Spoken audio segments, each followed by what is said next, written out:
Okay, this is my quick invoking magic guide. So before you invoke any spirit or energy into your life, you're going to want to know the essential things: the spirit's planetary day, the spirit's planetary hour. You need to know its corresponding candles, incense, herbs, corresponding offerings, those type of things. These are energies and beings of a realm higher than our own. And you need to create a suitable atmosphere, that will satisfy them by you bringing all their herbs on your altar, their smells, their candles with the right colors. Like, all these things matter. You're creating the atmosphere where that energy to manifest and materialize into your life and reality. So after knowing the basics, you're also going to want to know more information about the spirit as well. You're also going to want to know its areas of expertise. Why are you calling it? What can it do for you? What are its characteristics? You also know these things, know what to look for. You're also going to want to do some background research. Obviously, don't go in blind. Read in the history of said spirit or energy you're evoking. Read over the grimoires that mention it. Read over all the information you could find. Do not let other people's experiences cause you to go into your ritual with preconceived biases and beliefs. You don't want anybody to stay in your perspective. You want to go in with the empty slate. So you have to be careful when researching and looking over testimonials. You have to be careful not to accept any preconceived notions or beliefs from someone else, because that can affect your experience. You should start your ritual of cleaning yourself and your workspace. This can be done in a variety of ways. You can shower, take a ritualistic bath, you could burn sage, unplug your devices, clean up, tidy up, whatever resonates with you. After this, you should take some time to clear your mind and thoughts and focus your intention. I like to meditate and clear my mind for a few minutes while focusing on my intention. You can do whatever resonates with you, be it meditation, yoga, journaling. All that matters is that you're clearing your mind and focusing your mind. Stay your attention aloud to yourself and you're ready to move forward. Center yourself. The first step you need to do is center yourself. I like to do this with a Qabalistic cross. There are many ways to do this. This is just mine. If you know others, that's great. If you want to look for others, that's also great. But there are many, many other ways. Don't just do this. Look for more. And then take whatever resonates best with you and has the best effects and makes you like the most, and use that one. But I like to use the Qabalistic cross, and this is how you do it. So basically, you're centering yourself and your divinity at the center of your universe. Know that God, the source, the universe, whatever you believe in, is within you. Be centered in your divinity and know that you are an extension of the divine. There are many rituals to help you this, like I just said. Do whatever resonates with you. Sit and collect your thoughts. Clear your mind. Visualize to yourself you slowly growing. With each inhale you take, visualize yourself slowly growing bigger and bigger. You begin to outgrow your home. You continue to grow as you inhale. You start to see the houses in your neighborhood getting smaller, smaller beneath your feet. You start to go beneath the clouds, you start to go past the clouds. You start to eventually reach space. This is all happening in mind, and it's okay. As long as you see it in mind, it is working. Visualize yourself in space and you see a white light. This is symbolically in the heavens, a few feet above your head. Inhale once more, and you see this light grow bright.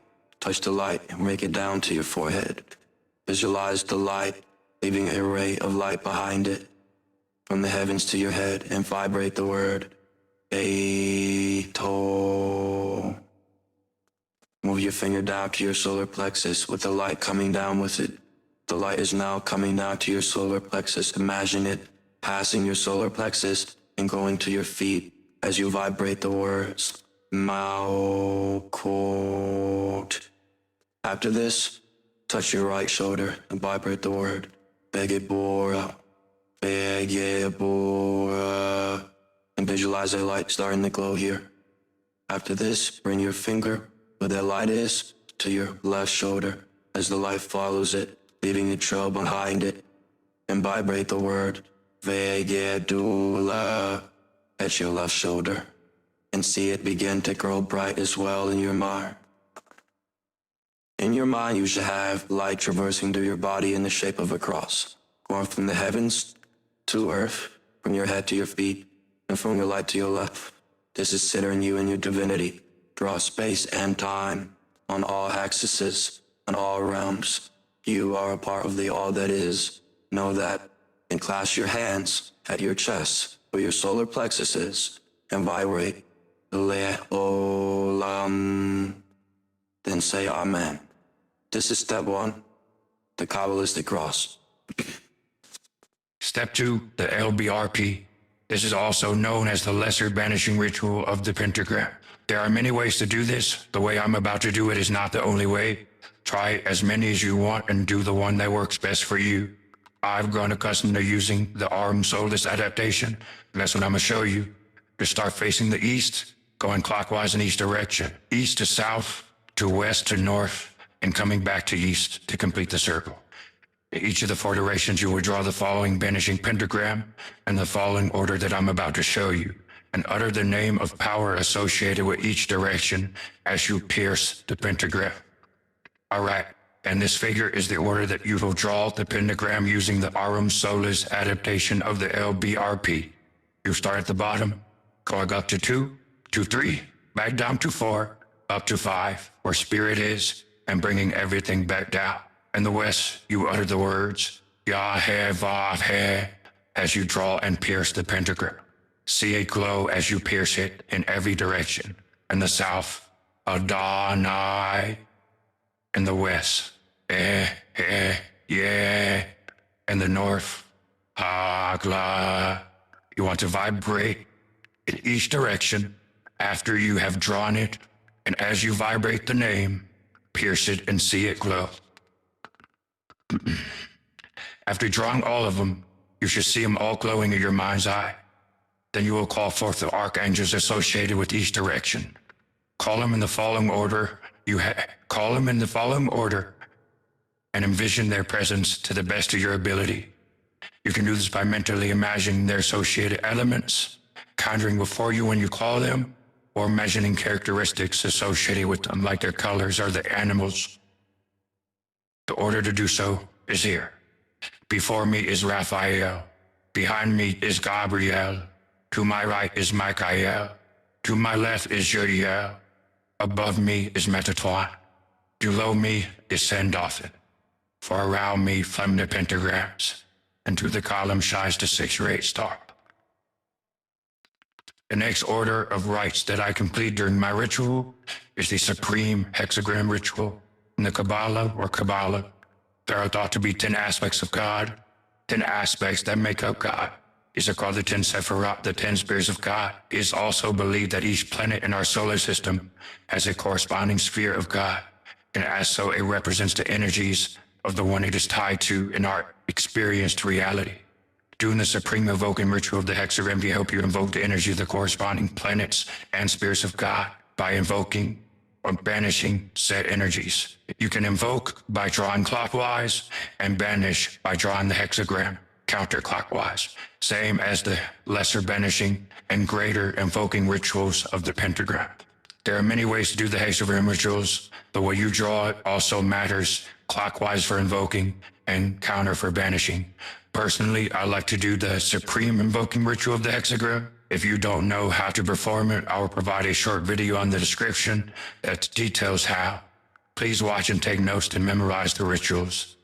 At the center of each hexagram, draw the symbol of the planet you wish to banish or invoke, and charge it with the divine name, Ararita, and pierce the sigil or symbol of your fingers, and vibrate the divine name, and see it glow in mind. There are many ways to do the SHR, Supreme Hexagram Ritual. There are many ways to do this. Some people do fire in the east, air in the south, water in the west, and earth in the north. There are other ways. I do it fire in the east, earth in the south, water in the west, and air in the north. Do them all, see what works better for you. You should chant the divine name in each direction and pierce it while chanting Ararita. The divine name that you chant changes depending on the planet.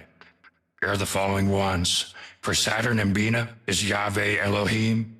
For Jupiter and Assad is El or El Kai. For Mars and Gabora is Elohim Gibor. For Sun and Tifereth is Yahweh Yolava Adaf.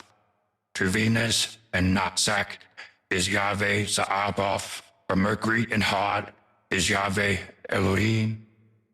For the moon and Yesod, it is also Yahweh Elohim. Please do your own research as well. After the ritual ends, clean up your workspace, tidy up, and go do something to take your mind off the ritual. You should not have expectancy for results. That is one of the worst things to do after. Don't expect and anticipate. Go do something that takes your mind off. Or read a book, go write, go take a nap or watch a movie. Go run errands, just take your mind off of the ritual, forget about it. It's good practice to perform a banishing or licensed departure when invoking spirits and entities. This is simply verbally telling the energies that you're invoking, now you're licensing them to leave, and they may leave peacefully from your workspace without harm to anyone, and you peacefully thank them. I no longer do this, but it's still good practice to do at the beginning. If you need any help, I try to provide videos in the description that kind of go over in depth how to do each thing I mentioned here. The Qabalistic cross, the LBRP, and the Supreme Hexagram ritual, just in case you have unanswered questions.